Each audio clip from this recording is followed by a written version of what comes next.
Kalau siyam itu puasa yang tersistem. Ada ketentuannya. Ada aturannya. Kapan mulainya, kapan selesainya, apa yang dikerjakan programnya, bagaimana ketentuannya, apa yang membatalkan puasanya, apa yang boleh dikerjakan, apa yang tak boleh dilakukan. Itu namanya siyam. Disebutkan 9 kali di dalam Al-Quran. Dan Ramadan kalimatnya tidak menggunakan saum, tapi menggunakan apa? Siyam. Ketika menggunakan kata siyam, kaitannya dengan muslimah perempuan, artinya muslimah dalam menunaikan puasa Ramadan ini tidak puasa biasa. Bukan puasa yang semaunya. Bukan sekedar tahan lapar, haus, tidak berhubungan seksual dari fajar sampai dengan maghrib. Itu ada pedomannya, ada aturannya, ada programnya yang kalau ini dikerjakan dengan baik, apa keutamaan pertama yang Allah berikan? Lihat ujungnya, la'allakum tattaqun.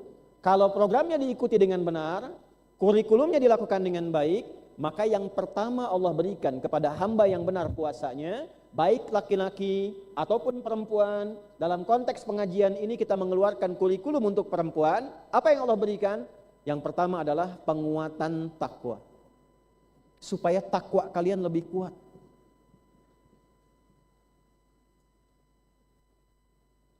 Takwa. Kata ini dan turunannya disebutkan 240 kali dalam Al-Quran. Pelan-pelan ya. Apa manfaatnya kalau kita bisa meningkat takwanya? Contoh, di rumah tangga dulu ya. Bab rumah tangga. Quran surah 65. Di akhir ayat kedua, di awal ayat ketiga. Berlaku untuk istri dan suami. Wa may yattaqillaha yaj'al lahu makhraja wa yarzuqhu min haitsu la yahtasib. Ini ayat tentang rumah tangga, suratnya surat At-Thalaq. Masalah tertinggi dalam kehidupan rumah tangga. Siapapun yang mampu meningkatkan takwanya kepada Allah, masalah apapun yang dihadapi di rumah tangganya, termasuk yang tertinggi apapun itu, termasuk persoalan yang hadir di luar rumah tangganya, mempengaruhi rumah tangganya. Kerjanya di kantor, tapi masalahnya bisa dibawa ke rumah. Ya. Yang beli mobil baru tetangga, yang ribut orang rumah. Siapapun yang mampu meningkatkan takwanya kepada Allah, lihat kalimatnya. Yaj'al lahu makhraja. Allah berikan solusi jalan keluar dari setiap persoalan yang dialami. Jadi kalau di rumah sedang ada masalah, sementara harta lebih daripada cukup, kedudukan tinggi, punya jabatan, tapi masalah nggak selesai-selesai. Mohon maaf ya Bu ya, coba dicek, mungkin bukan karena uangnya yang kurang, bukan karena tabungannya kurang banyak, bukan karena kendaraannya kurang mewah.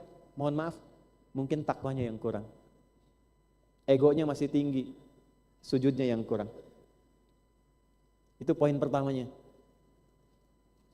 Wa yarzuqhu min haitsu la yahtasib.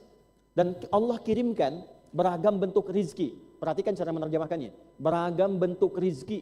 Bukan hanya masalah materi, bukan hanya masalah kedudukan, uang, ketenangan, keturunan, kesehatan. Itu rizki.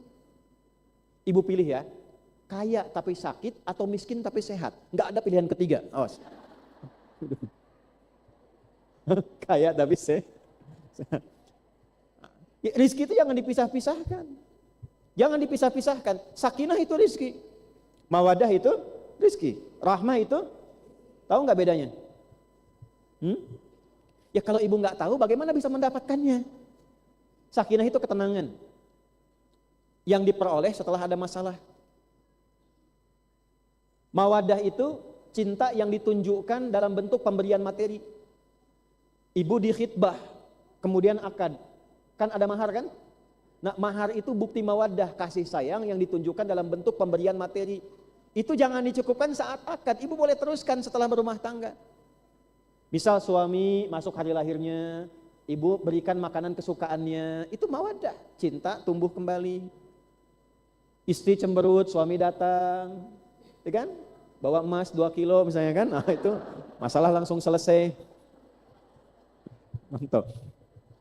Nah itu mawaddah. Tapi kenapa sakinah didahulukan? Duluan sakinah daripada mawaddah. Kenapa? Karena walaupun harta banyak, tidak ada ketenangan, itu nggak nyaman hidupnya. Harta melimpah, ketenangan kosong, hampa kehidupan. Coba saya kasih lagi pilihan ya. Kaya tapi gelisah atau miskin tapi tenang. Teu aya nu katilu, awas. Pilih. Kaya dan tenang. Nah, ketenangan itu bisa dihasilkan dengan meningkatkan takwa. Semakin tinggi takwanya, semakin Allah berikan ketenangannya. Takwa itu sumbernya di sini, Bu, di dalam jiwa. Jadi kalau jiwanya tenang, kesemuanya nyaman. Jiwa yang tenang melahirkan pikiran yang cemerlang. Jiwa yang tenang melahirkan aktivitas yang cemerlang. Jiwa yang tenang melahirkan kebijaksanaan yang cemerlang. Bikin status tuh, kan? Di sini. Dalilnya di mana? Quran surah ke-91 ayat 7 sampai 10. Wa nafsin wa ma sawwaha fa'alhamaha fujuraha wa taqwaha. Di sini adanya. Nah, jadi semakin takwanya meningkat, semakin tenang hidupnya. Kalau orang tenang, menyikapi masalah itu mudah karena tenang. Itu dasar urutannya tuh, psikologinya demikian. Makanya Allah katakan semakin takwanya bagus, bukan nggak punya masalah, Bu ya. Mohon maaf nih. Bukan kehilangan masalah, tapi sebelum masalah datang, diringankan dulu oleh Allah. Sehingga seakan-akan masalah itu lewat begitu saja.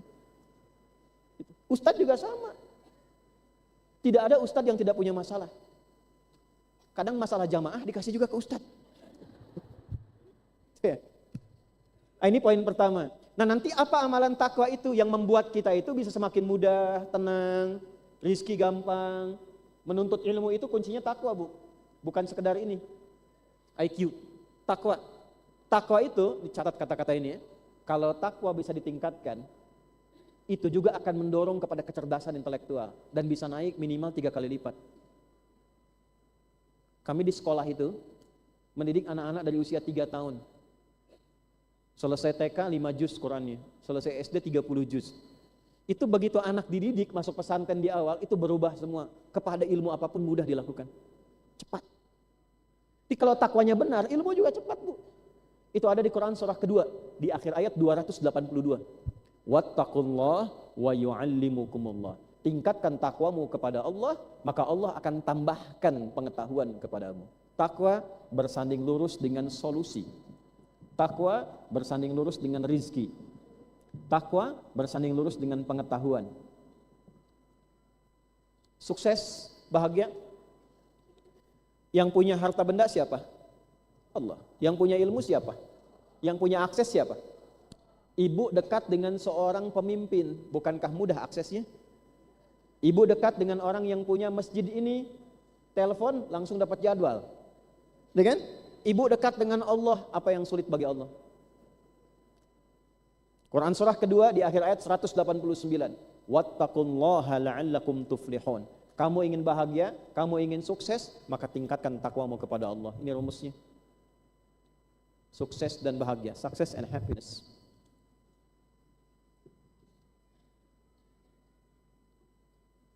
Utsman sukses tidak? Radhiyallahu ta'ala anhu.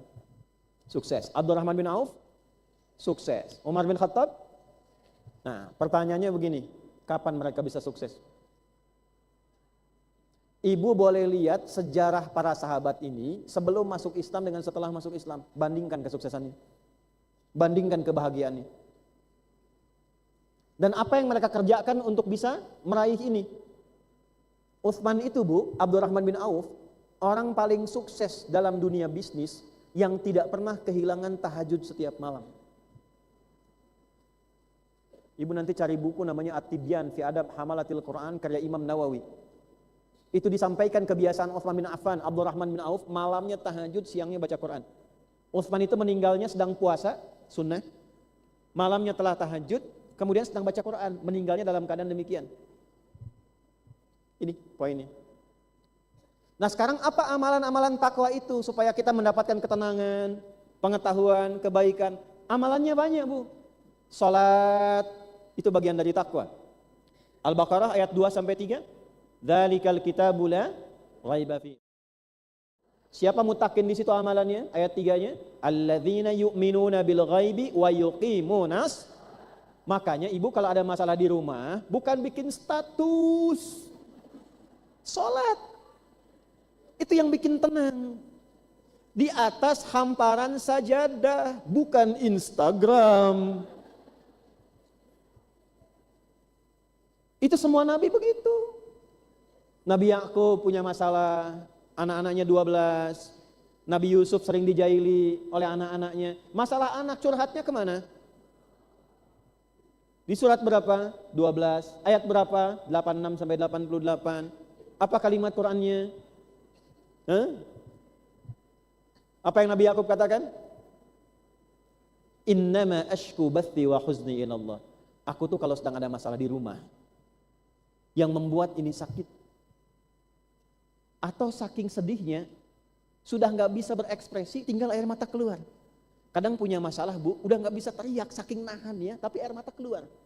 Saking beratnya masalah. Itu huznun namanya, huznun. Kalau keluhan, ingin cerita, tapi nggak tahu ke siapa harus cerita, itu bathun namanya. Aku kalau punya masalah di rumah, nggak tahu kemana harus cerita, dan memendam kesedihan mendalam sampai air mata itu mengalir. Aku hanya curhatkan pada Allah. Innama ashku bathi wa huzni ilallah. Salat curhat. Masalahnya selesai. Tuh. Jadi bukan nulis Instagram. Nggak nyangka ya suamiku begitu. Itu nyangka. Orang yang menulis nggak nyangka sedang nyangka. Ya, ini sholat, ambil wudhu, baru takbir saja sudah tenang. Takwa itu bikin tenang.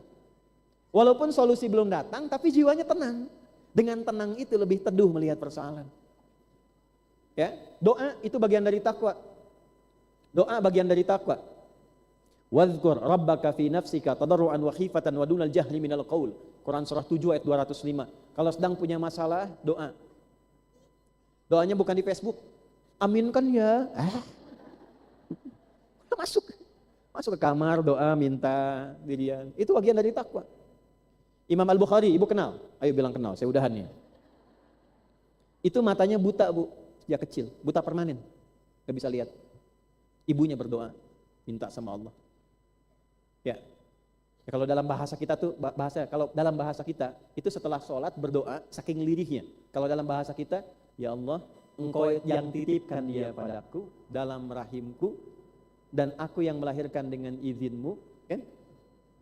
Duhai pemilik segala tatapan yang tajam, mohon kembalikan penglihatan anakku.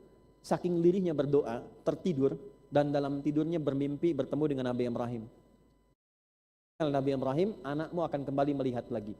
Nah, lihat poinnya sebentar ya. Ini kisah nyata, nanti bisa dilihat dalam kitab Ibnu Hajar Al-Asqalani, Fathul Bari. Perhatikan baik-baik. Ada namanya tafa'ul. Apa itu tafa'ul? Tafa'ul itu memberi nama pada anak dengan tokoh para nabi atau orang-orang soleh untuk berharap mendapat percikan kesolehannya. Imam Al-Bukhari itu namanya bukan Bukhari. Namanya Muhammad, punya bapak namanya Ismail, punya kakek namanya Ibrahim, punya buyut namanya Al-Mughirah, punya eyang buyut namanya Al-Bardizbah. Tinggal di kecamatan Ju'fah, Kabupaten Bukhara, Provinsi Khorasan, negaranya Uzbekistan sekarang. Karena dari Bukhara, bukan dari Arab, maka dia mengenalkan saya dari Bukhara ya. Rumusnya bagaimana? Tambahkan al di depannya, ujungnya tambah i, menjadi Al-Bukhari. Syekh Yasin dari Padang, ana Yasin Al-Padangi. Syekh Nawawi dari Banten, ana Nawawi Al-Bantani. Ibu misalnya, Bu Sukaesih misal, dari TSM, ya, ana Sukaesih Al-TSMI. Al-Bandungi Al-Jawa Barati misalnya. Tuh, gunakan itu. Nah, karena ada nama yang melekat pada Nabi Ibrahim, tafa'ul ke sana. Tafa'ul itu mengharap kebaikan, percikan kebaikannya. Ketika berdoa datang, apa yang terjadi? Dengan doa itulah penglihatan anaknya kembali lagi. Jadi takwa itu kalau benar-benar dilakukan, anugerahnya turun. Takwa itu kan membuat koneksi tersambung dengan Allah. Kalau koneksinya makin kuat, tidak ada sekat hubungan dengan Allah diberikan. Nah, untuk melatih itu, apa yang dikerjakan? Sholat, doa, tadi, Quran, zikir, itu amalan takwa. itu bisa dikumpulkan dengan satu amalan. Saat amalan ini dikerjakan, semua yang tadi ikut dan naik levelnya. Itulah siam. Itulah siam. Kalau sudah muncul siam, apalagi Ramadan, ini semua amalan-amalan takwa berkumpul. Salat, jangankan yang fardu, semua nambah yang sunnah. Yang tidak ada sebelumnya jadi ada. Dan uniknya, jangankan yang fardu, yang sunnah pun dikejar-kejar. Sebelum puasa, sebelum Ramadan, jangankan yang sunnah tertinggal fardu, biasa saja. Saat Ramadan, jangankan yang fardu tertinggal sunnah, itu gelisah. Saya tanya ibu, sholat isya dengan sholat isya dengan tarawih, mana yang fardu? Isya, mana yang sunnah? Tapi ibu bisa pasang sajadah kapling di masjid, itu dari ba'da maghrib untuk tarawih. Betul tidak? Infak tuh, infak. Sebelum Ramadan, ada orang minta di depan, belum tentu diberi. Saat Ramadan, orangnya tidak ada, dicari-cari. Ibu akan punya anggaran tuh. Doa infak di sini berapa ya? Yatimnya di mana ya? Ramadan dicari-cari. Bahkan kalau bisa, zakatnya keluarkan saat Ramadan. Dahsyatnya puasa. Ngaji Quran sebelum Ramadan, maaf 11 bulan belum tentu khatam. Saat Ramadan bisa ngaji ba'da subuh, ba'da maghrib, kejar berapa kali khatam, itu Ramadan. Tapi pertanyaan besarnya, apakah semua yang menunaikan puasa itu mendapatkan keutamaan takwa ini? Belum tentu. Kecuali orang-orang yang benar menunaikan program puasanya sesuai dengan kurikulum yang pernah ditunjukkan oleh Nabi sallallahu alaihi wasallam. Jadi bagian pertama yang kita bahas, apa keutamaan puasa? Pertama, bisa meningkatkan takwa. Apa keuntungan meningkatkan takwa itu? Itu lihat, sudah saya tuliskan. Diberikan kemudahan hidup, kemudahan rezeki, kemudahan pengetahuan, dan pengantar pada kebahagiaan dan kesuksesan. 2, doanya mudah dijawab. Orang kalau puasa, itu kalau doanya benar, 2 kali lebih cepat dijawab dibandingkan dengan orang yang tidak puasa. Dalilnya di mana? Di ayat 186-nya. Ini 183, 186 itu ada rincian tentang doa. Wa idza sa'alaka 'ibadi 'anni fa inni qarib. Ujibu da'watad da'i idza da'a. Belum selesai ayatnya. Falyastajibuli. Kalau doamu pengen cepat dijawab, respon juga dengan cepat seruanku. Diminta puasa, jangan sekedar puasa. Tunaikan puasa sesuai ketentuan Allah. Saat berdoa, seketika cepat dikabulkan. Makanya aneh kalau orang puasa berdoa, misalnya maaf ya, tidak terkabul, itu aneh. Aneh. Karena nanti ada hadis yang menerangkan lebih kuat lagi. Ya, nanti saat buka Bu, itu di mana waktu di antara yang mustajab itu saat buka. Nanti saya terangkan saat masuk bagiannya. Itu ketika orang meminta, nyaris tanpa sekat, seketika dijawab. Dan jawabannya ada 3. 1, 2, 3, nanti kita bahas bagian 2. Ya. Ini pelan-pelan dulu. Jadi keutamaan pertama sudah, kedua doanya cepat dijawab. Yang ketiga, menjadikan kehidupan kita lebih banyak bersyukur. Walitukabbirullaha ala ma hadakum la'allakum tashkurun. Orang-orang yang sukses puasanya, selesai sampai Idul Fitri, banyak takbiran, pola hidupnya itu akan lebih banyak bersyukur. Dapat tambahan harta, syukur. Belum dapat, bersyukur. Ada ujian, bersabar, tapi diiringi dengan syukur. Jadi semua kehidupannya nikmat. Kenapa? Karena tidak pernah melihat kekurangan. Selalu kelebihan pada hidupnya. Jelas? Nah, ini diantara keutamaan Ramadan. Yang terakhir, Ramadan dapat menggugurkan seluruh dosa yang pernah dikerjakan selama hidup. Ini yang mahal. Saya ulangi ya. Ramadan dapat menggugurkan seluruh dosa yang pernah dikerjakan selama hidup. Catatan ulama hadis, nanti ada hadis yang saya sebutkan. Catatan ulama hadis, ingat, yang gugur dosa, bukan utang. Ya? Jadi nanti dapat menurunkan ampunan yang menggugurkan dosa, bukan utang. Dalilnya tadi Al-Bukhari Kitabul Iman nomor hadis 37. Hadis riwayat Al-Bukhari nomor hadis 37 Kitabul Iman. Topik nomor kedua nomor hadis 37. Sekarang fokus baik-baik, saya bacakan hadisnya ya.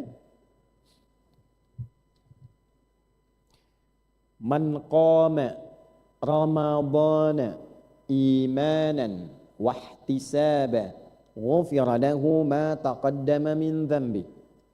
Wa man shama Ramadhana imanan wahtisaba ghufira lahu ma taqaddama min dhanbi. Pelan-pelan ya Bu. Siapapun laki-laki perempuan yang menunaikan sholat di malam Ramadan, tarawih bahasa kitanya, tarawih,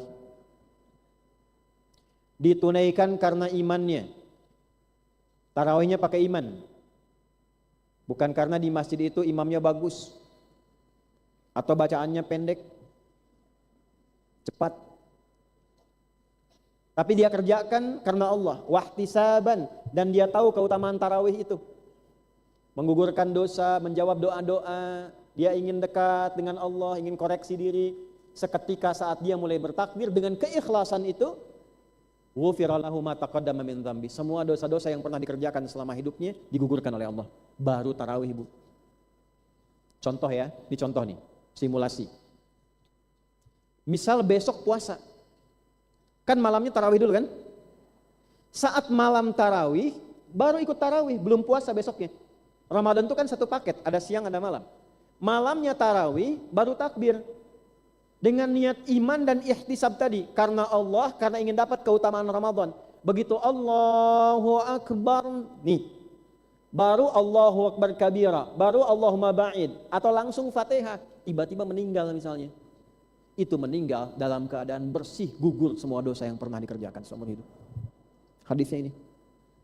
Dan itu tidak ada Bu selain Ramadan. Nah, kalau ibu pengen ngegambarkan keutamaannya, ginilah. Sampai hari ini kita duduk di sini, berapa dosa yang telah dikumpulkan? Banyak? Kira-kira kalau ada amal soleh dengan amal salah, sampai pagi ini banyak mana ibu? Banyak salahnya, banyak solehnya? Salah. Siapa yang mau ke surga? Angkat tangan. Siapa yang mau surga Firdaus? Siapa yang banyak salahnya? Nih Bu, ini info aja ya, sekedar informasi. Bu tahu Nabi Adam kan? Orang tua kita. Nabi Adam itu tinggal di surga, salahnya satu, keluar. Ibu salah banyak, pengen masuk. Bu tahu Siti Hawa kan? Ya Sayyidah Hawa kan? Salahnya kan satu, keluar dari surga. Tadi saya tanya, ibu salahnya banyak gak? Banyak, pengen masuk. Kira-kira gimana?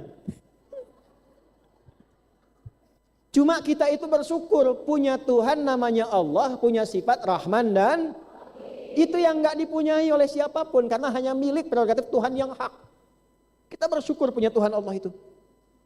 Taubat gak usah bayar. Coba cari ketentuan, satu ayat di Quran. Kalau pengen kamu tobat, dosa mata 1 juta. Dosa telinga 2 juta. Enggak ada. Asal niat pengen jadi orang benar. Taba wa aslaha, menyesali perbuatan salahnya, berjanji tidak mengulangi, berusaha berubah jadi lebih baik, tidak suka pada keburukan yang telah dia kerjakan sebelumnya. Turun ampunan Allah, gugur keburukan sebelumnya. Ramadan spesial. Ada orang dalam hadis itu ilustrasinya begini. Dia merasa banyak salah tapi dia pengen berubah.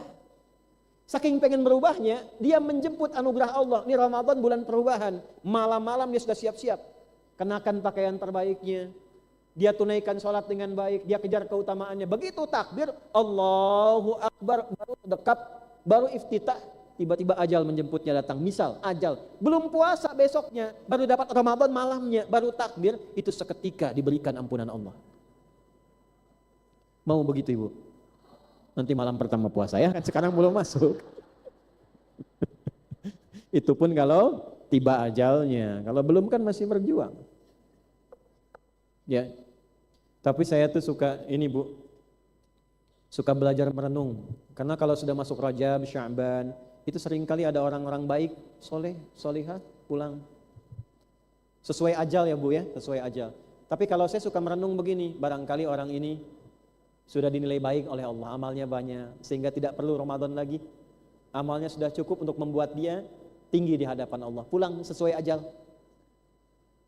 Kita mungkin masih dipandang kurang, masih butuh Ramadan. Jadi berdoa, Allahumma barik lana fi Sya'ban wa balighna Ramadan. Ya Allah, sampaikan ke Ramadan, sampaikan ke Ramadan. Dulu ada Bu di daerah Pasar Rebo agak ke atas tuh. Udah sepuh Bu, laki-laki tapi solih.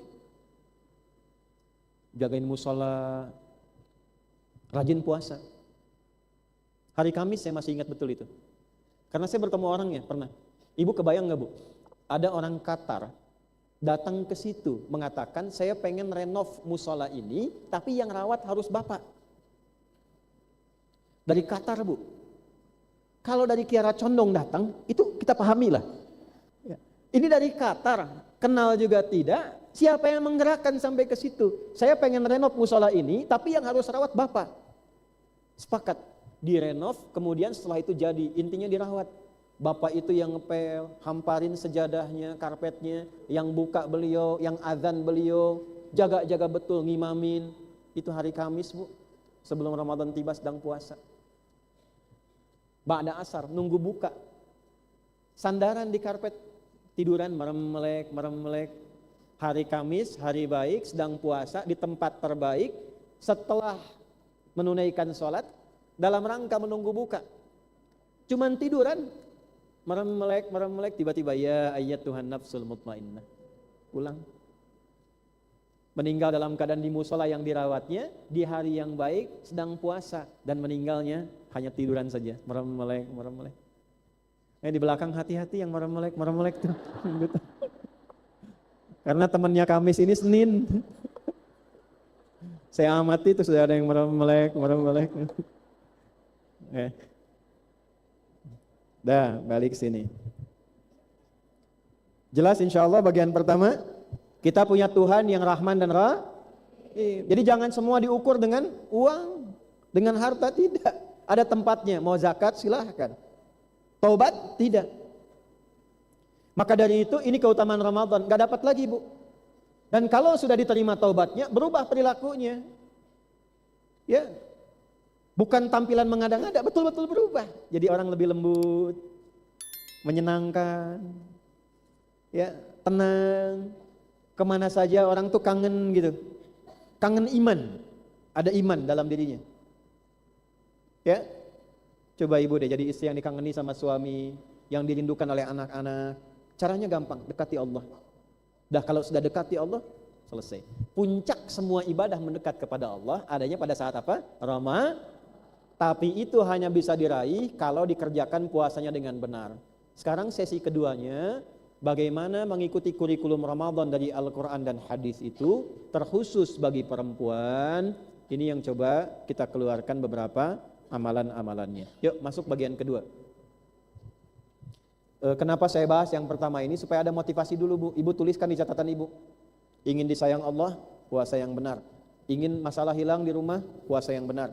Ingin ilmu bertambah, puasa yang benar. Ingin dosa diampuni, sekian. Dari situ turunkan kurikulum. Baik, amalan pertama. Amalan pertama adalah amalan yang berlaku saat Ramadan setara sama antara laki-laki dan perempuan. Bismillah. Saya ingatkan ya pada ibu semua. Bagian kedua ini 1 dan 2 harus fokus karena materi ini cukup penting. Ya, saking pentingnya dihapus aja susah tuh, ya, harus agak perjuangan. Ya. Saya akan berusaha maksimal insya Allah ya. Datang sendiri, merangkan sendiri, nulis sendiri, ngapus sendiri. Ya. Alhamdulillah. Dah nggak usah komen. Nih. Amal yang setara antara muslim dan muslimah. Untuk pengetahuan, kalau ada katanya, bahasa Arabnya namanya mudzakkar. Saya muslim, mukmin, sepanjang tidak ada kekhususan, itu biasanya maknanya berlaku umum, baik laki-laki atau perempuan. Tapi kalau ingin dibedakan tinggal tambah ah di ujungnya. Kalau sudah ada ah berarti khusus untuk perempuan. Misal kalau saya katakan muslim untuk perempuannya. Nah kalau ada kata muslimah berarti khusus untuk perempuan saja. Jelas? Mukmin perempuannya mukminah. Muhsin muhsinah. Gampang kan? Soim. Ah itu dapatnya. Satu. Salat. Apa? Baik laki-laki atau perempuan. Dah. Saya belum bicara pengecualian ya, nanti hukum ketiga yang pengecualian. Salat-salat yang diutamakan saat Ramadan selain salat fardu. Kalau salat fardu tidak ada diskusi, baik Ramadan atau bukan Ramadan, mengikat untuk dilakukan. Dikerjakan berpahala, tidak dikerjakan berdosa, baik Ramadan ataupun bukan Ramadan. Salat-salat selain salat fardu yang diutamakan, sunnah yang diutamakan. Satu, salat tarawih. Tarawih. Saya tuliskan Arabnya, tarawih. Apa artinya tarawih? Dah. Kayak suara lebah. Dah, pelan-pelan. Tarawih itu jamak dari kata tarwihah. Ya, jamak dari kata apa? Tarwihatun, tarwihah. Apa artinya tarwihah? Tarwihah itu artinya keadaan yang santai, ringan, sehingga menenangkan kepada jiwa. Dari kata ruh, segala yang memberikan ketenangan kepada jiwa itu disebut tarwihah namanya. Jamaknya tarawih. Kenapa sholatnya disebut dengan tarawih? Perhatikan baik-baik. Untuk memberikan pedoman kepada kita, kalau menunaikan sholat ini kerjakan yang tenang, yang nyaman, sehingga roh kita, jiwa kita merasa nyaman dengan sholat itu, sampai merasa tenang. Makanya kata para ulama kalau sudah 2 rakaat duduk sebentar. Doa dulu. Doa yang membuat jiwanya tenang. Allahumma innaka afuwun tuhibbul afwa fa. Nah, itu bukan sekedar diucapkan. Tajamkan sampai ke hati. Sebutkan ia dengan lisanmu sampai ia menembus pada jiwamu. Rasakan salahnya, dosanya sampai merasa bahwa ampunan Allah itu tiba. Setelah itu tenang. Saat tenang bangkit lagi. Tunaikan dengan tenang pelan-pelan. Ya. Nah, dari kata ini memberi petunjuk pada kita. Kalau tarawih tunaikan dengan tenang, jangan buru-buru. Amin. Kan?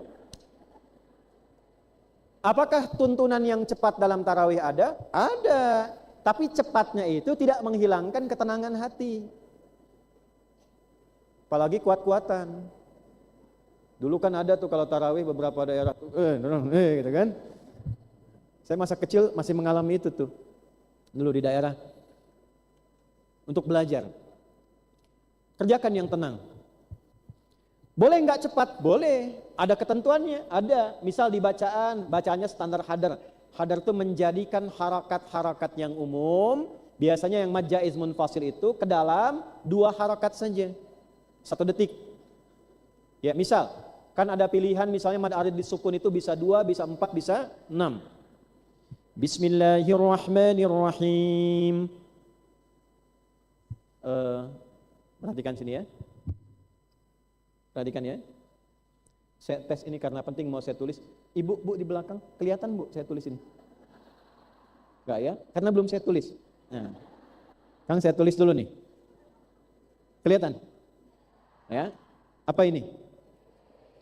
Garis. Anggap ini harokat. Ya. Kalau begini, lihat Bu. Ini huruf misalnya. Huruf apa? Fa ya.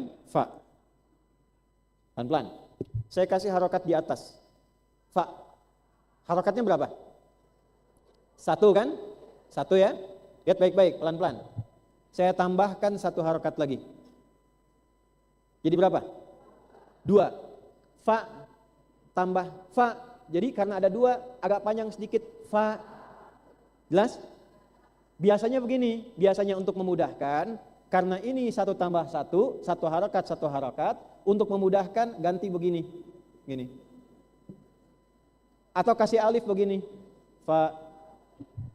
Jelas? Ada istilah panjangnya 2 harokat, maksudnya 1 harokat, yang tadinya jadi pendek, fa, jadikan 2 kali fa-nya, fa, jadi fa, jelas? 4 harokat, tambah ini, fa, jelas? Paling gampangnya begini, kalau ini setengah detik, fa, ini tambah setengah, jadi berapa detik? 1 detik, fa. 4 harokat, 2 detik, fa, jelas? Fa, bismillahirrahmanirrahim, jelas? 1 detik. 4 harokat, 2 detik, bismillahirrahmanirrahim. 6 harokat, 3 detik, bismillahirrahmanirrahim, jelas? Alhamdulillahi rabbil alamin. Jelas? 6 harakat, 3 detik. Dulu menggunakan harakat saya tulis supaya ibu paham. Kalau mau gampang gunakan detik, setiap 2 harakat 1 jelas? Kalau mau paling panjang silahkan gunakan yang perpanjang, tiwal, 6 harakat. Bismillahirrahmanirrahim. Alhamdulillahi rabbil alamin. Untuk sendiri. Jamaah kadang waktunya terbatas, boleh pakai yang standar, 4 harakat, 2 detik. Bismillahirrahmanirrahim. Alhamdulillahi rabbil alamin. Ar-Rahmanir-Rahim. Karena banyak rakaatnya, ada yang 10 rakaat, ada yang 20 rakaat, boleh nggak dicepatkan? Boleh, pendekkan 2 harakat, 1 detik. Kalau mau disambung boleh. Bismillahirrahmanirrahim. Alhamdulillahi rabbil alamin. Sambung. Bismillahirrahmanirrahim. Alhamdulillahi rabbil alamin. Ar-Rahmanir-Rahim. Maliki yaumiddin. Iyyaka na'budu wa iyyaka nasta'in. Boleh. Jadi masih standar, itu hitungan cepatnya begitu. Nah, itu melanggar aturan. Paham? Nah, jadi cepat pun boleh, tapi syaratnya apa? Tetap memberikan ketenangan kepada jiwa. Paham sampai sini? Tapi awas, hati-hati, mesti lihat jamaah juga. Makanya Nabi mengingatkan imam lihat ke belakang. Ini bukan formalitas. Dan tidak harus pakai bahasa Arab. Istau. Jamaah jawab di belakang, udah tahu. Boleh pakai bahasa Indonesia, boleh. Bu, Pak, tolong rapatkan saf, tenangkan hatinya sebelum sholat. Rasakan mungkin ini sholat terakhir yang kita tunaikan. Istau. Sallu salatan muwaddi'a rahimana rahimakumullah. Senangkan hati. Rasakan kita akan menghadap Allah dan mungkin ini akhir menghadap kita kepada Allah. Itu bahasa Indonesianya begitu. Lalu lihat yang sholat siapa? Oh ini Ibu Santi masih kuat 1 juz. Tapi di belakang Cik Enoh kayaknya cuma bisa 2 baris. Nah, dipetakan. Oh ini wajah-wajahnya hampir 70% semua wajah ikhlas. Baca surat Al-Ikhlas. Ya, imam jangan, karena baru pulang dari Timur Tengah langsung Al-Baqarah. Tapi ada masjid-masjid tertentu yang memang kualifikasinya semalam 1 juz. Boleh-boleh saja. Ibu lihat kira-kira kemampuannya ada di mana. Jelas? Saya pernah waktu ke Garut pertama kali di Dawa Arkom tahun 97. Itu saya masih ingat. Imamnya kakak kelas saya langsung tingkat tertinggi kelas 6. Mau ujian Quran itu baca madnya yang tertinggi 6 harokat dari Al-Fatihah.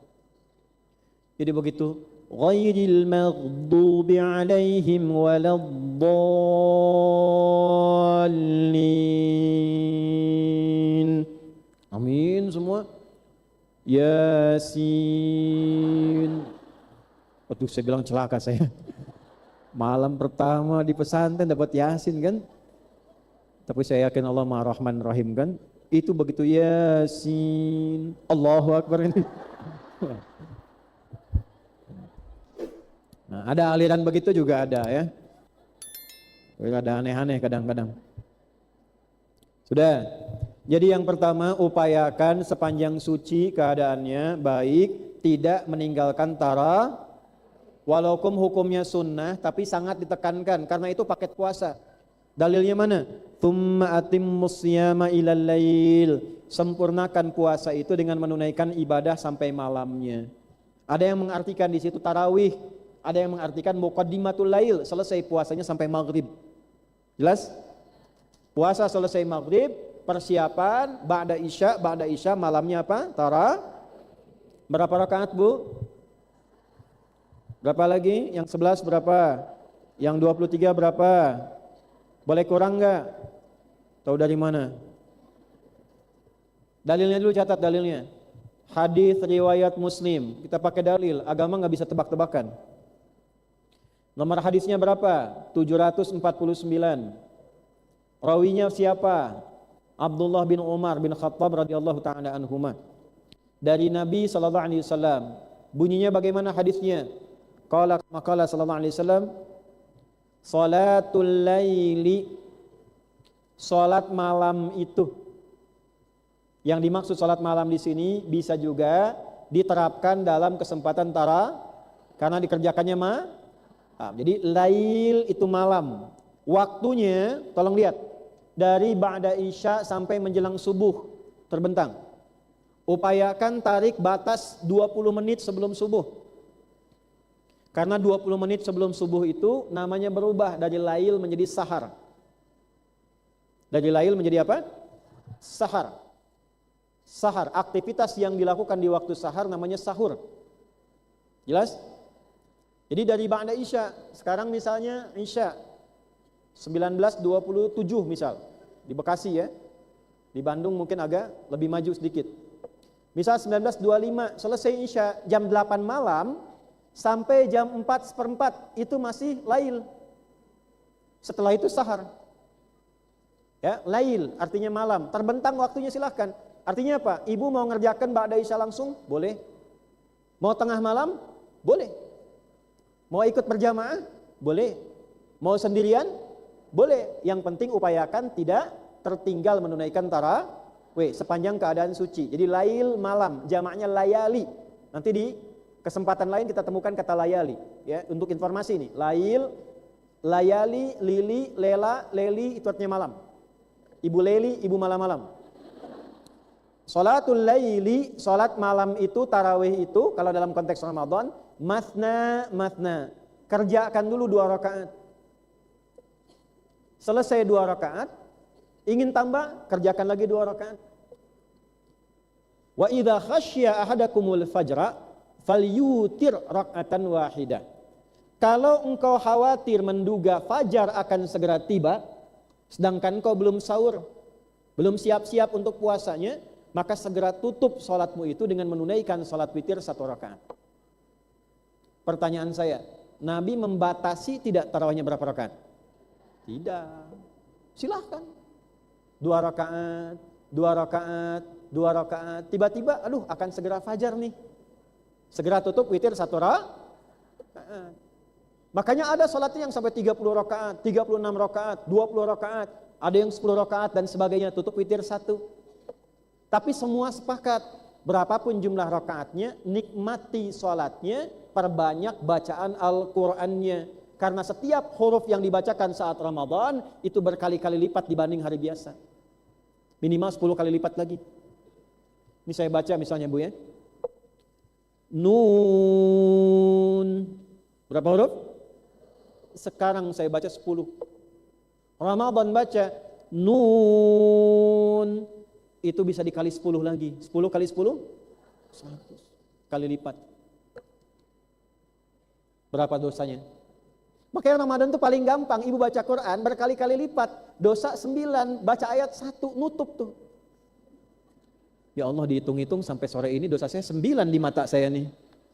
Nun, masih untung 1. Yang hitung-hitungan begitu. Nah, semua sepakat. Yang tidak berbeda pendapat para ulama semua sepakat perbanyak bacaan Qur'annya. Lalu sahabat ingin melihat Nabi. Lihat nanti di Al-Bukhari nomor hadis 2010 sampai 2012. Sebagian datang ke Sayyidah Aisyah mengatakan begini, kurang lebih au kama qalu, kaifa kanat salatu Rasulillah sallallahu alaihi wasallam. Gimana sih salat malamnya Nabi itu? Kata Sayyidah Aisyah, la tas'al an husnihinna wa tulihinna. Jangan ditanya deh bagaimana bagus dan panjangnya. Cara singkatnya demikian. Yusalli arba'an, thumma yusalli arba'an, thumma yusalli thalathan. Kalau di tempat saya, kadang salatnya 4, setelah itu 4, setelah itu 3. Tapi jangan tanya panjang dan bagusnya. Kalau di tempat Sayyidah Maimunah, lihat di Abu Daud, nomor hadis 1367. Kata Ibnu Abbas, saya salat di samping Nabi. Nabi buka dengan 2 pemanasan dulu. Setelah itu 2 yang utama. Setelah itu 2 lagi, 2 lagi, 2 lagi, 2 lagi. Lalu tutup dengan witir 1. Di sini 2, 2, 2, 2, 2. Sana 4, 4. Penasaran sahabat beberapa salat di belakang Nabi malamnya. Ternyata Nabi itu 1 rakaatnya 100 ayat. Tapi malam itu ketika diikuti di belakang oleh beberapa sahabat, 100 ayat Al-Baqarah dikira oleh mereka akan ruku. Ternyata nyambung sampai 286 ayat. Dikira akan ruku, ternyata nyambung Ali Imran. Dikira akan ruku, ternyata nyambung An-Nisa. Baru selesai 176 ayat Nabi ruku. 1 rakaatnya 5 juz 4 halaman. Yang penting ibu tahu, besoknya tidak ada lagi yang ikut itu.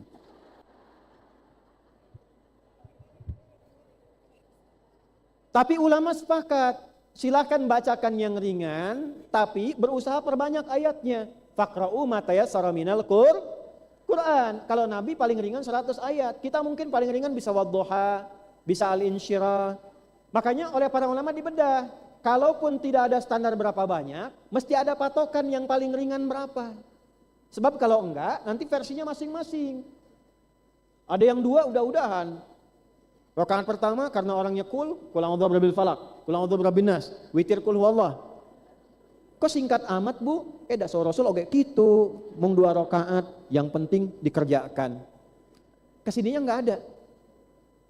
Maka dilihat standar, oh ini 10 plus 1 witir. Kelihatannya banyak 11, tapi 11 ini berapa jumlah ayat yang dibacakan Nabi? Kalau kurang lebih setiap malam 1 juz, 1 juz, 1 juz, 30 malam berapa? 30 juz. Selesai Ramadan, selesai Al-Qur'an, 1 juz dibagi 10. 1 juz itu ada 10 lembar. 20 halaman.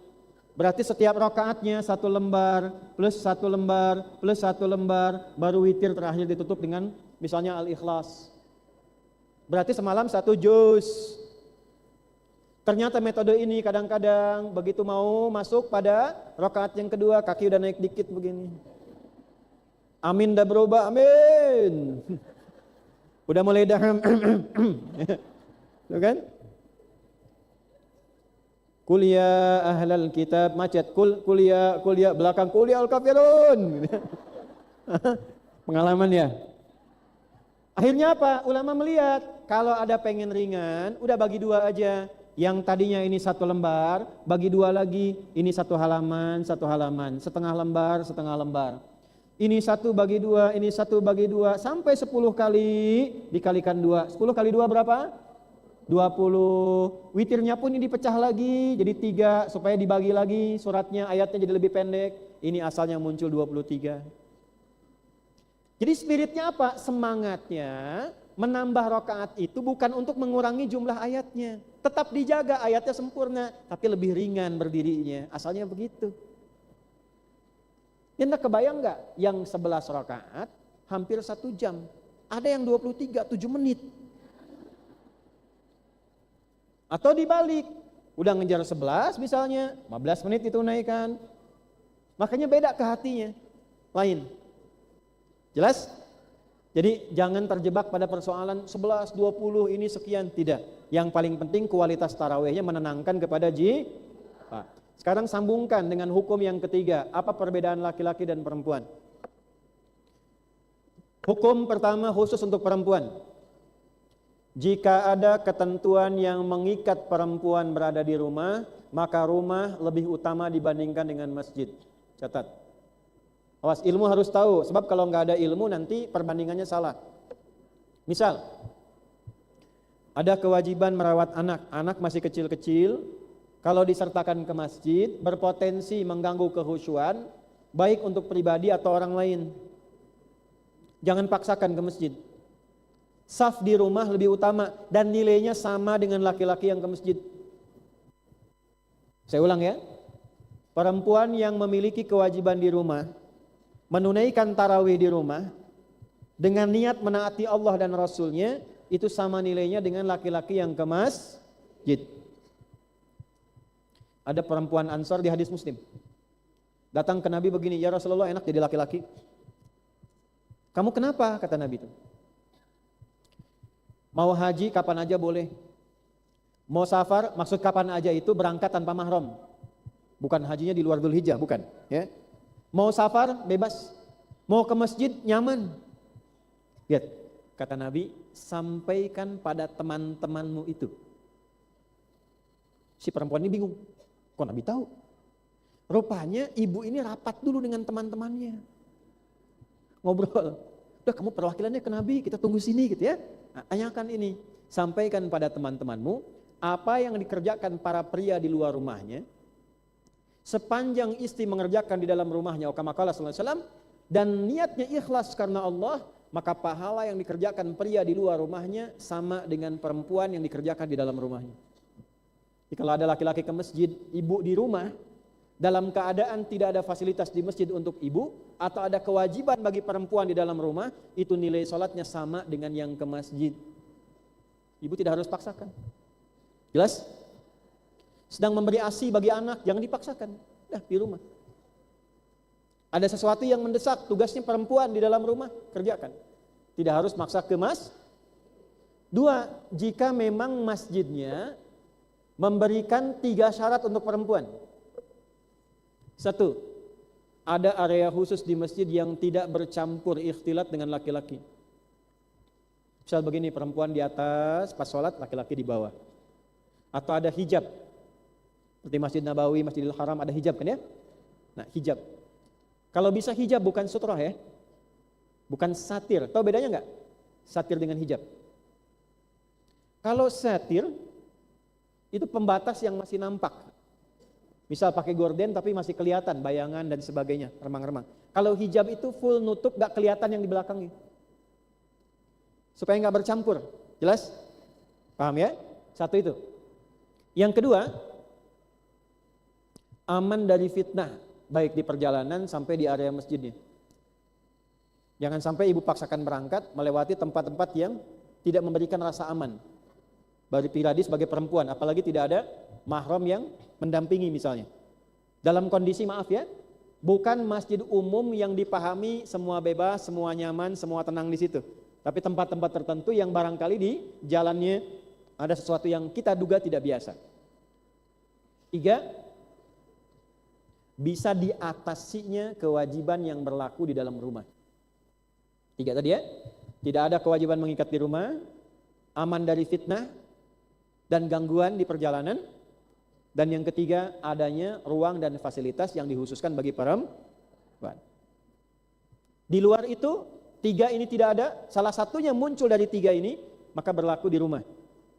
Dan sekali lagi pahalanya sama dengan laki-laki yang ke masjid. Itu yang dimaksud hadis-hadis awal Nabi yang meminta perempuan sholat di rumah dan mengatakan sepanjang khusus, sepanjang ke dalam, makin ke kamar lagi, makin bagus pahalanya. Maksudnya apa? Karena waktu itu masjidnya belum ada area untuk perempuan. Setelah ada area untuk perempuan, viral subuh perempuan-perempuan pada ke masjid. Terus kata Sayyidah Aisyah, semakin tersingkap cahaya mulai remang-remang, maka penutup-penutup kami mulai ditutupkan dan kami bergegas untuk pulang ke rumah. Terjaga. Artinya apa? Mesti diupayakan ada sekat pembatas laki-laki dan perempuan. Nah, itu terkait dengan tarawih.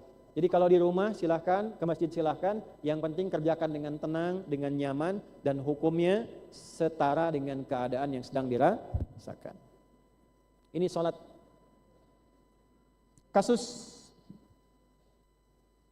Kasus pertama, hukum haid, nifas, dan mengandung, serta menyusui. Haid, nifas setelah lahiran, sedang mengandung, 4 menyusui. Kita masuk ke kasus dulu ya, supaya pelan-pelan kita turunkan. Kalau amalan gampang, tinggal disebutkan 1, 2, 3. Ini kasus yang sering terjadi. Maaf, masih ada waktu? Sampai jam berapa kita? 12. Ya, boleh, silakan. Ya. Silakan Ibu, saya jam 11 sudahan. Ibu mau jam 12 sampai malam silakan. 1. Sepakat ulama bahwa muslimah yang masih berada dalam keadaan haid maka tidak menunaikan sholat dan tidak menunaikan puasanya. Berlaku qadha untuknya pasca Ramadan, setelah Ramadan. Jadi bagi yang haid, muslimah yang haid tidak menunaikan puasa dan tidak menunaikan sholat, nanti puasanya diqadha setelah selesai Ramadan. 11 bulan. Pelan-pelan. Untuk qadha puasa terbentang selama 11 bulan. Bisa didahulukan, tapi sekiranya ada kewajiban lain yang sifatnya mengikat, yang memang harus dikerjakan sebagai prioritas, boleh qadha itu dilakukan ke akhir-akhir menjelang dekat Ramadan. Misalnya Rajab ke Sya'ban. Itu terjadi pada Sayyidah Aisyah radhiyallahu taala anha. Beliau mengatakan demikian, aku masih punya kewajiban Ramadan, tapi karena kesibukanku membantu Nabi, maka aku baru kerjakan saat masuk Sya'ban. Maka dari itu, tolong dilihat ya, saudariku yang masih ada hutang puasa, jangan dahulukan yang sunnah. Qadha dulu ya. Ramadannya qadha dulu. Baru masuk ke dalam Ramadan dalam keadaan sudah siap menunaikan waktu yang baru. Jelas? Nanti bertahap satu-satu. Kasus masih dalam haid. Bagaimana kalau suci sebelum subuh di saat Ramadan? Misal, mohon maaf, 4.30 itu datang subuh. 4.15 suci, bersih. Pertanyaan saya, sudah mulai puasa belum? Sudah mulai puasa belum? Sudah mulai sholat belum? Kalau sudah suci, maka berlakulah kemudian kewajiban puasa. Di hari itu dia memulai, karena sucinya sebelum fajar tiba. Tapi pertanyaan intinya, mandi dulu atau sahur dulu? Yang sahur dulu angkat tangan. Yang mandi dulu. Nah, pelan-pelan, lihat sini. Memang ada hadis yang mengisyaratkan ketika suci itu tiba, masanya tiba, haidnya selesai, segera mandi untuk bersih-bersih. Tapi dalam kasus ini, jika sucinya, masa sucinya tiba, haidnya berhenti, masa sucinya tiba, singkat masuk ke dalam fajar, maka ulama memberikan pandangan, hendaklah ia dahulukan sahur dahulu, berniat menunaikan puasanya, dan sah dilakukan walaupun dalam keadaan belum mandi suci. Jelas? Nanti setelah selesai, setelah niat, walaupun kemudian dia masuk kepada fajarnya, lalu dia mulai bersuci dan menunaikan sholat subuhnya. Jelas sampai sini? Ya, paham ya? Nah, ini tidak ada perbedaan pendapat ulama ya. Jadi kalau ibu beda sendiri. Sekali lagi, kalau sudah dipastikan suci, sudah suci nih. Dan tahu kan sudah ada siklusnya sendiri, waktunya sendiri. Dan datangnya suci itu berhenti haidnya menjelang kepada fajar, walaupun 5 menit, walaupun 10 menit, maka berlaku kepadanya kewajiban puasa. Sekarang sedang puasa, tiba-tiba datang haidnya pas asar misalnya, menjelang buka, atau 5 menit sebelum buka. Sudah nggak usah. Ini kan anugerah. Ya. Saya tidak usah jelaskan tentang haid dan sebagainya, ibu sudah paham itu. Saya jelaskan hukum terkait puasa saja. Pertanyaan saya, tiba-tiba datang haid 5 menit sebelum buka. Puasanya lanjut atau buka saat itu?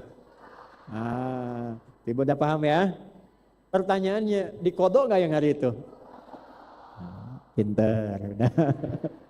Udah nggak usah menyesal. Kenapa wajah menyesal ini? Sudah. Saya berikan kabar gembira. Perhatikan. Perempuan yang terbiasa beramal saleh, dia puasa, dia sholat, dia sebagainya dan seterusnya, tiba kemudian muncul masa haidnya. Seperti orang sakit yang sehatnya sering ibadah, tiba-tiba sakit berhenti ibadahnya. Seperti orang musafir yang tadinya mukim, rajin ibadah, tiba-tiba kosor. Itu saat tiba haidnya, tidak dikerjakan amalan rutinnya, Allah tetap perintahkan pada malaikat, catatkan pahalanya. Makanya rugi kalau ada perempuan dalam keadaan sedang suci tidak memperbanyak ibadah. Itu rugi, saking ruginya. Tuh, gelap tuh. Rasa dalam. Maaf ya. Perbanyak saat suci itu, baca Quran perbanyak, zikir perbanyak. Nanti kebiasaan Anda saat tiba masa haidnya itu pahalanya tetap dituliskan. Salatnya tidak diqadha, tapi pahalanya dituliskan. Puasa tetap diqadha, tapi kebiasaan yang berlangsung saat masa suci itu tetap dituliskan pahalanya dan dilipat gandakan pahalanya. Jelas? Maka walaupun zuhur itu datang masa haidnya, 5 menit sebelum buka datang masa haidnya, maka tetap berhenti puasanya. Memang ada pendapat yang mengatakan lanjutkan boleh-boleh saja untuk menjaga kehormatan, tapi tetap diganti dengan qadha di hari yang lain setelah Ramadan. Paham sampai sini? Pindah. Kasus dalam keadaan mengandung dan menyusui. Ibu dalam keadaan mengandung dan menyusui, memberikan ASI pelan-pelan. Boleh tidak berbuka? Boleh enggak tidak berpuasa? Boleh enggak berpuasa? Yang benar yang mana? Ulangi. Ada ibu sedang mengandung. Boleh enggak tidak berpuasa? Boleh enggak berpuasa? Yang benar yang mana? Dua-duanya? Puasa enggak? Puasa enggak? Ya, perinci dalilnya ya. Jika ibu yang sedang mengandung itu merasa aman dengan kandungannya, merasa aman dengan dirinya, merasa aman dengan bayinya, dan telah menemukan pola untuk puasanya, maka boleh dia menunaikan puasa, dan itu dianjurkan. Jelas? Silahkan diatur ya Bu. Kami waktu ada di antara anak kami yang dikandung oleh ibundanya, istri kami, itu saat Ramadan. Saya support itu untuk bisa berpuasa, jadi malamnya ngemil diperbanyak dan seterusnya, dan sampai buka. Tapi ketika dirasakan merasa sulit untuk dirinya atau merasa khawatir untuk bayi yang dikandungnya, boleh dia berbuka. Dan ketika dipandang berbahaya untuk dirinya, membahayakan untuk kandungannya, sepakat ulama wajib berbuka, gak boleh puasa. Bahkan kalau puasa, dosa hukumnya. Sama dengan kasus ada orang yang sakit yang secara medis itu tidak mungkin menunaikan puasa karena dengan berpuasa berkurang bagian pengobatannya dan berbahaya untuk dirinya. Itu sepakat ulama wajib berbuka, dosa kalau puasa, dan berlaku fidyah untuknya. Wa 'alal ladzina yutiqunahu fidyatun ta'amu miskin. Dalilnya Al-Baqarah ayat 184. Pertanyaannya, ini dasarnya. Kalau ia tidak berpuasa, berbuka untuk ibu hamil. Kalau ia memutuskan untuk tidak berpuasa, maka yang berlaku bagi dirinya, pertanyaan saya, qadha atau fidyah?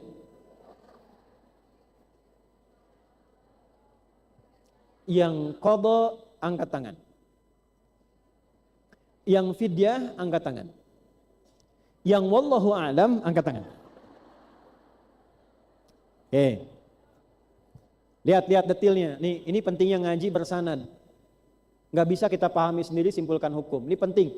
Jadi jangan dibenturkan ulama dengan Quran dengan hadis, tidak. Ulama itu kalau benar paham Quran, paham Di sini ada 5 pendapat ulama. Ada berapa? 1. Ada yang merinci begini, ada yang merinci. Jika ia khawatir kepada dirinya saja, bukan pada bayinya yang dikandungnya. Jelas ya? Khawatir pada dirinya, bukan pada bayinya. Maka berlaku untuknya qadha saja. Saya ulang ya. Berlaku untuknya apa?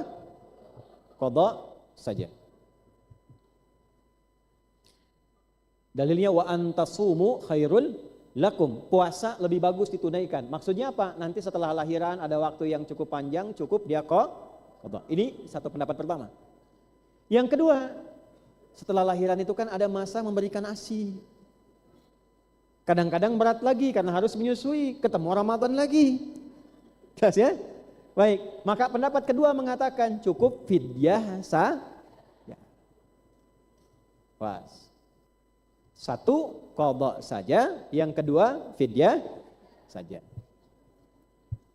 3.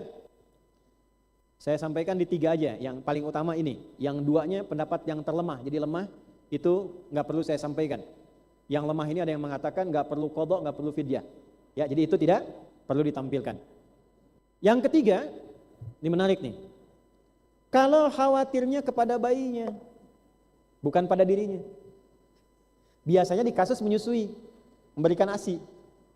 Sebenarnya sanggup saya puasa, cuman takut kualitas ASInya kurang. Sehingga saya khawatir pada bayinya. Maka yang seperti ini dihukumi melakukan qadha dan fidyah sekaligus.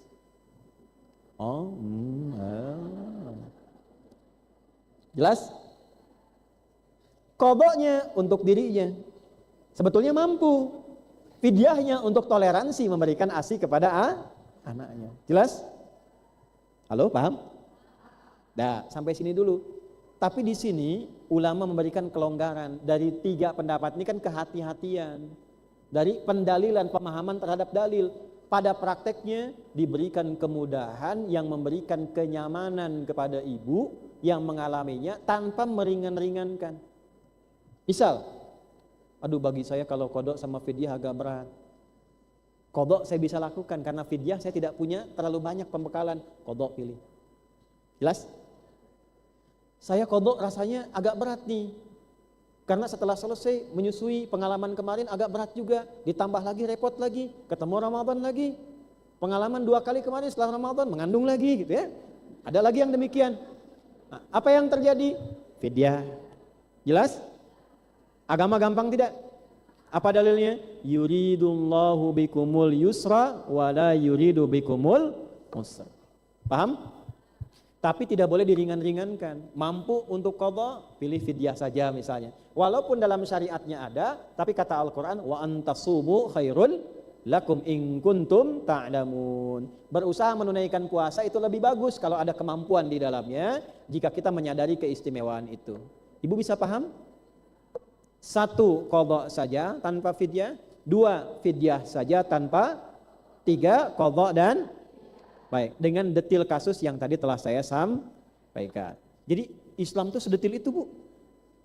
Jadi kalau ibu misalnya mengandung atau sedang memberikan ASI, ditanya dulu, nggak puasanya kenapa? Karena nggak kuat pribadinya atau karena khawatir anaknya? Kalau begini hukumnya begini, kalau begitu hukumnya seperti itu. Paham? Berikutnya, kalau saya pilih fidyah, berapa yang dikeluarkan? Kalau saya pilih fidyah, berapa yang dikeluarkan? Nah, sebentar supaya tidak tebak-tebakan, turunkan. Al-Baqarah ayat 184. Ayyamam ma'dudat. Faman kana maridan aw ala safarin fa'iddatum min ayyamin. Ini hukum qadha. Teruskan. Wa 'alal ladzina yutiqunahu fidyatun ta'amu miskin. Orang-orang yang yutiqu, atoko itu asalnya ini, Bu. Lihat sini, ada kerah baju kecilan. Kayak mencekik gitu, sini. Dipakai cekik, pengap. Ini namanya tokoh. Ada orang kalau mau dipaksakan puasa kayak kecekik, berat, sulit. Makanya ada orang yang dihukumi secara medis, ini nggak mungkin puasa. Kalau puasa berbahaya untuk dirinya. Maka orang seperti ini hukumnya langsung fidyah. Sama tadi, makanya kenapa ada hukum kedua bagi yang mengandung atau melahirkan dengan fidyah saja, karena ada kondisi-kondisi pasca melahirkan atau dalam kondisi memberikan ASI itu ingin sempurna 2 tahun, berat bagi dirinya kalau puasa seperti tercekik. Jelas? Maka diberikan hukum fidyah, memberikan makan ta'amun.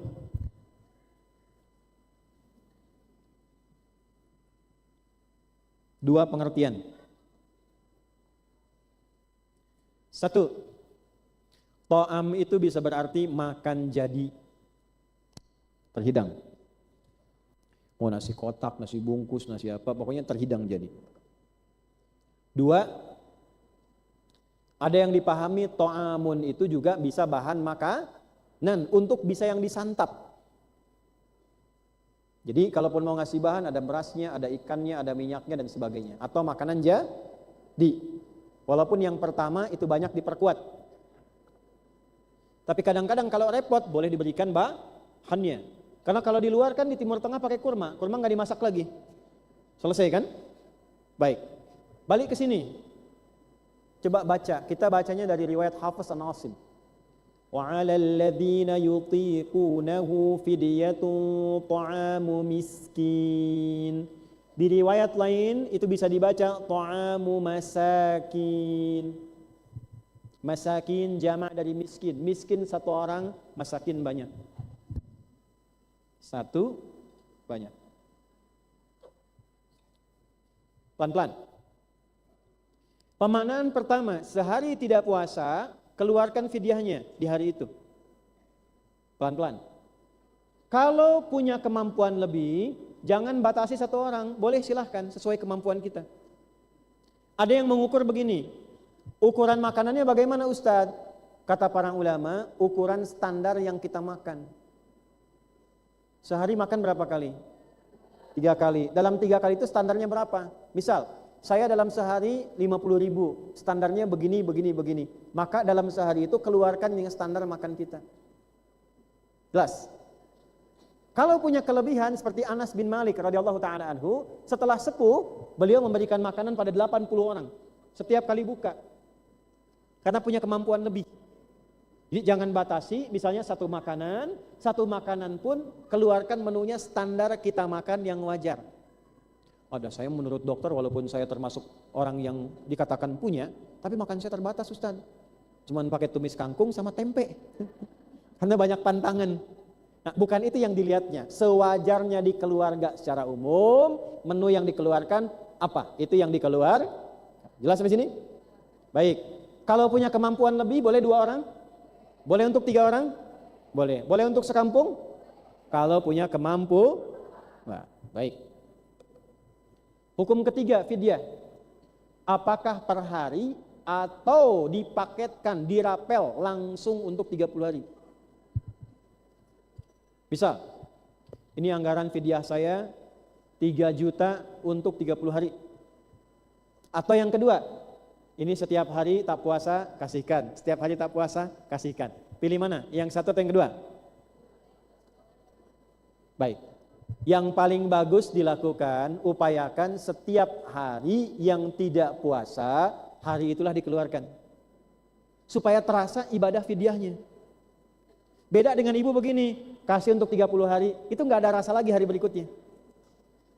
Tapi ketika Anda keluar kasihkan, orang itu mengatakan terima kasih Bu, mudah-mudahan makanannya berkah. Ibu titip ke masjid Bu, Masya Allah bukaannya, di sini ada santri sekalian mengaji Quran, mudah-mudahan pahalanya ibu dapat di situ ya, itu rasanya lain. Jelas? Ya. Fidyah sudah selesai, masalah haid sudah selesai, masalah ASI sudah selesai, kemudian mengandung juga sudah selesai.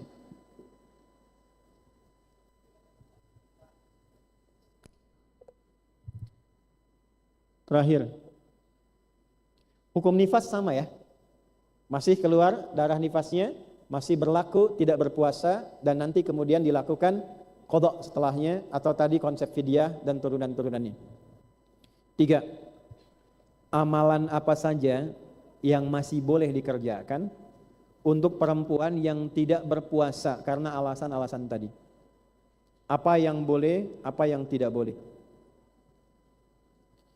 Kita mulai dengan yang tidak boleh dulu. 1, selain puasa ya, sholat. 2, menyengaja untuk baca Al-Quran, tilawah. Kecuali, catatan, bagi yang sedang dalam program mengajar atau murajaah hafalan supaya tidak hilang. Itu pun dengan catatan. Di mazhab Malikiyah itu, kalaupun mengajar ada ayatnya diposisikan kayak dibaca terpatah-patah. Ya, tidak lurus. Bismillahirrahmanirrahim. Misal. Ya, ada catatan demikian. Untuk yang murajaah mengulang-ulang hafalan supaya khawatir tidak kehilangan hafalannya, baik di dalam Ramadan ataupun di luar Ramadan, itu diperkenankan. Walaupun ada beberapa catatan. Ada yang pertama, tidak mengeluarkan suara secara jahar langsung, tapi suara pelan yang terdengar oleh dirinya saja. Jelas? Halo? Karena saat haid dilarang baca, ya. Boleh membaca dalam kondisi yang tadi saya sebutkan, untuk menjaga hafalan atau mengajarkan. Kalau dalam konteks menjaga hafalan mengulang-ulang, tidak disuarakan, kecuali suara tipis yang terdengar oleh dirinya saja. Jelas? Perhatikan kehati-hatian ulama di sini. Ketika dibacakan terdengar, hukumnya qiraah. Tapi kalau dibacakan untuk dirinya sendiri, hukumnya kalamun nafsi, kata yang terdengar bagi dirinya. Jadi tetap Ustaz.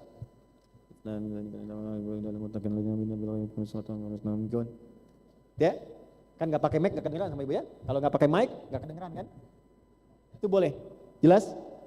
Atau yang mengajar di TPQ, di sekolah-sekolah tertentu dan sebagainya, itu masih boleh dilakukan sepanjang untuk kegiatan mengajar. Yang sepakat tidak menyentuh mushaf.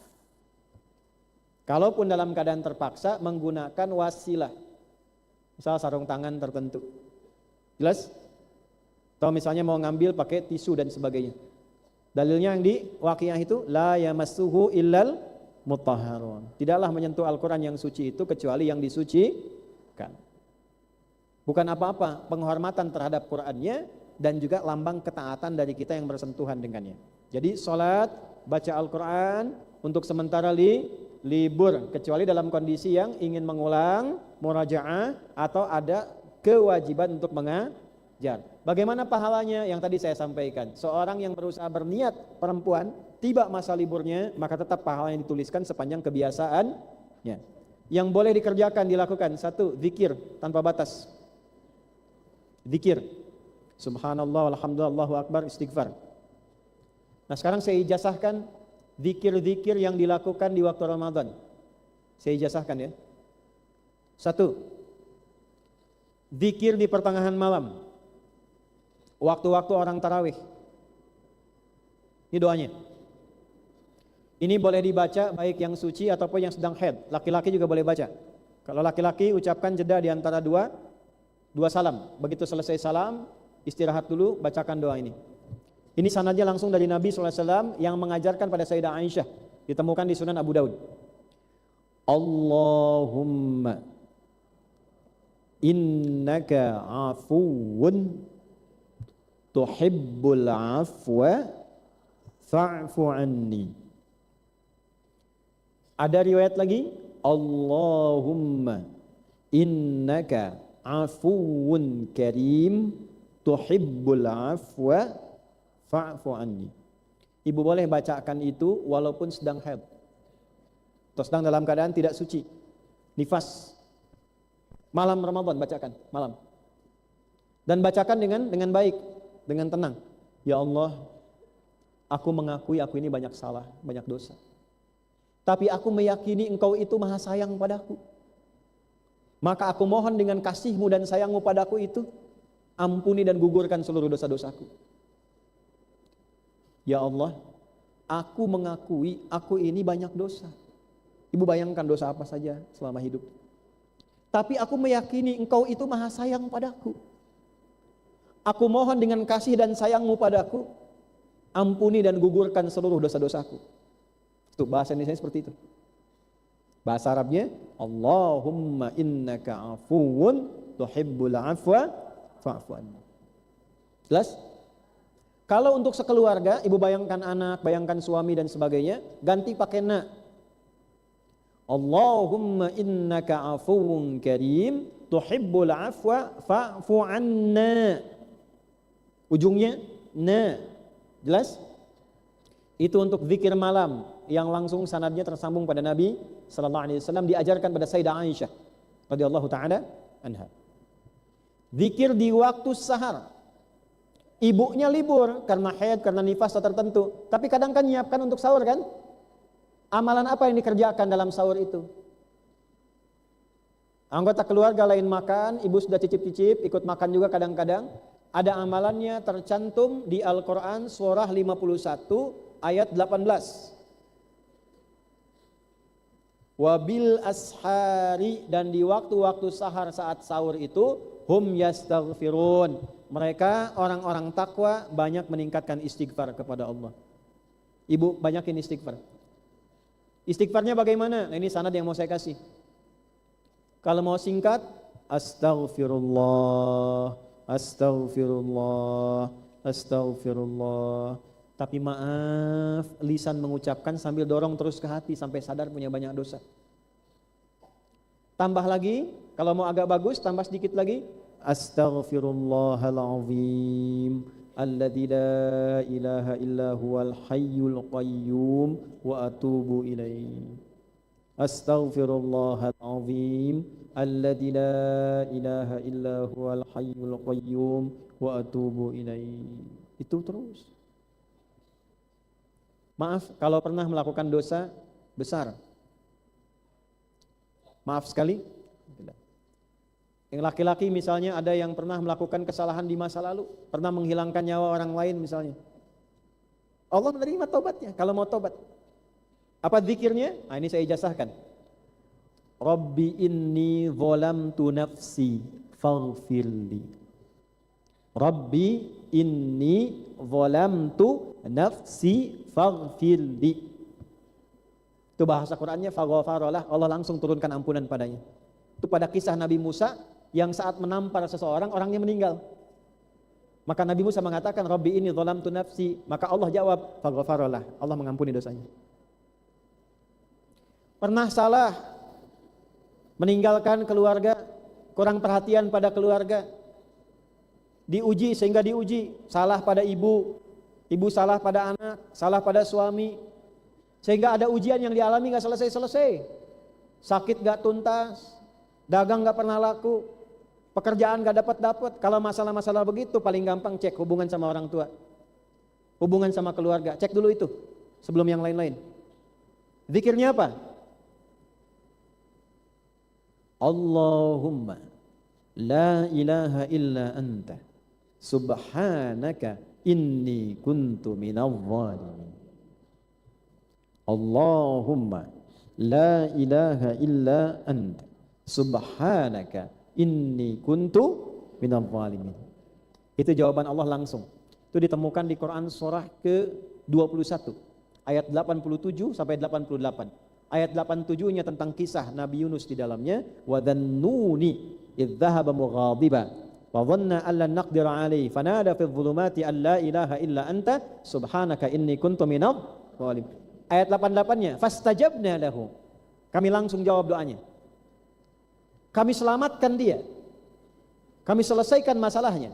Lihat ujungnya. Wa kadzalika nunjil mu'minin. Kalau ada orang beriman, laki-laki perempuan punya masalah serupa, Nabi Yunus kan menyimpulkan kaumnya ini gak mau taat, gak mau jadi baik, ditinggalkan kaumnya.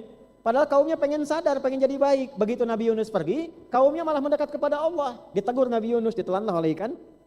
Ikan di laut itu ada yang menyebut ikan paus, ada yang menyebut ikan tertentu. Tapi poinnya yang penting apa? Bahasa Qur'annya itu tidak menyebutkan dikeluarkan dari perut ikan. Bahasa Qur'annya dikeluarkan dari kesulitan gelap yang menghadang.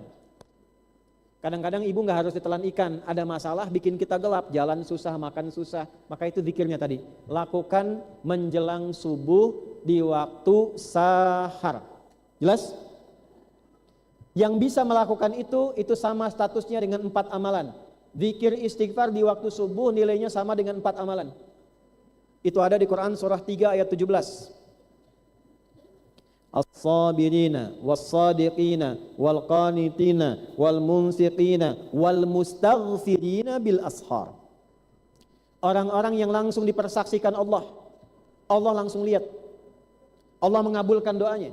Allah menyelesaikan masalahnya. Allah menghilangkan kesedihannya dengan kebahagiaan. Ada 5 golongan. As-sabirina, orang sabar saat diuji. Allah tanamkan kelapangan pada hatinya, dicepatkan solusinya, dibahagiakan hidupnya. Makanya kalau sedang ada masalah, sabar dulu, Bu. Semua orang pun punya masalah. Tidak ada orang hidup tak punya masalah. Dan Allah Maha Adil. Allah memberikan masalah kepada orang yang sanggup mengatasinya. Kalau ibu nggak sanggup, ibu nggak akan diuji. Allah adil, Bu. Ibu datang ke sini senyum, duduk tenang, bukan berarti nggak punya masalah. Tuh wajah-wajah bermasalah banyak tuh. Apa kaidahnya? Alladzina idza asabathum musibah qalu inna lillahi wa inna ilaihi. Bahasa kitanya, terima kasih ya Allah, Engkau percayakan padaku, tidak pada yang lain, dan Engkau berikan kesanggupan padaku untuk menerimanya, tidak pada yang lain. Ulaika alaihim salawatu min rabbihim wa rahmah. Orang-orang yang bisa punya sikap seperti itu dipuji oleh Allah. Rahmat Allah diturunkan seketika solusi diberikan. Wa ulaika humul muhtadun. Sabar. Sabar itu bukan diam. Sabar itu kesanggupan dan ketenangan menerima ujian dari Allah disertai keyakinan untuk mendapatkan solusinya. Itu sabar. 2, was-sadiqina, orang-orang yang membenarkan ajaran Allah langsung mengamalkannya. Allah turunkan ayat tahajud, pengen tahajud. Allah turunkan ayat sedekah, pengen sedekah. Itu shadiqin. Orang seperti itu nilainya tinggi. Allah persaksikan keadaan dirinya. Wal qanitina, orang salat karena Allah, khusyuk. Bukan karena manusia. Bukan karena salatnya dipanggil zuhur, bukan karena zuhurnya, tapi dia kerjakan karena Allah yang manggil. Kalaupun Allah enggak minta, enggak dia kerjakan. Itu namanya qanita. Jelas? 4. Wal munfiqina, orang yang senang infak karena Allah, punya agenda. Dia tiap hari sebulan walaupun 1000, kadang keliling kasih. Nah ibu ini mau Ramadan, Bu ya, siapkan untuk sebulan, walaupun sehari 1000 rupiah nggak apa-apa. Yang penting siapkan, Allah perintahkan saya lakukan. 1000 rupiah yang ditunaikan karena Allah lebih baik dibandingkan 1 miliar tiap hari yang diupdate di Instagram. Jelas? Tapi kalau 4 ini belum bisa dikerjakan, kerjakan amalan kelima, yang kelima mengikat pada 4-4-nya. Apa itu? Wal mustaghfirina bil ashar, yaitu orang yang senang rajin istighfar khusus di waktu sahar. Saat orang lain sahur, ibu istighfar. Jelas? Nah, ini karena waktunya habis, lewat 19 bahkan, harusnya saya jam 11 selesai. Ini sudah tambah 19 menit.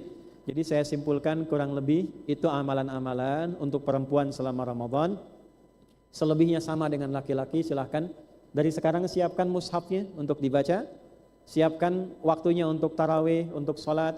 Siapkan infaknya dengan benar, niatkan karena Allah. Kemudian untuk yang terhalang karena kondisi syar'i, maka silahkan bisa mengerjakan apa yang telah tadi saya sampaikan. Assalamualaikum warahmatullahi wabarakatuh. Alhamdulillahirabbil alamin, segala puji bagi Allah Subhanahu wa taala yang telah melimpahkan kepada kita nikmat iman, nikmat Islam, nikmat kesehatan dan kesempatan untuk duduk bersama menimba ilmu yang sangat berharga.